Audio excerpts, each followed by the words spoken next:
की राज्य सामायिक प्रवेश परीक्षा कक्षातर्फे घेण्यात आलेल्या LLBच्या CET परीक्षेमध्ये शिवरायांचा एकेरी उल्लेख केल्याचा संतापजनक प्रकार समोर आला। या प्रकरणी संबंधित दोषींवर तातडीने कठोर कारवाई करण्याची मागणी आमदार राहुल कुल यांनी केली आहे। 2 एप्रिल 2026 रोजी पार पडलेल्या परीक्षेत शिवरायांचा एकेरी उल्लेख करण्यात आला।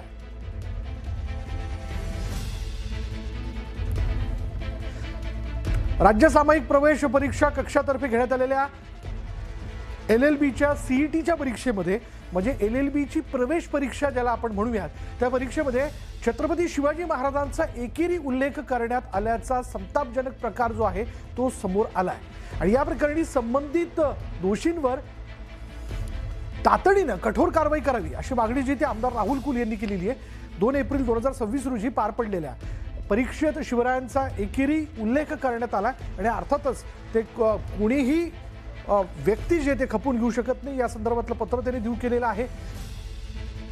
अधिक माहिती आपण जाणून घेणार आहोत। आमचे प्रतिनिधी सुमित सोनवणे आपल्या बरोबर आहेत। सुमित, या पत्राच्या माध्यमातून त्यांनी आपलं सगळं म्हणणं मांडलेलं आहे राहुल कुल यांनी, काय नेमकं त्यांनी म्हटलंय?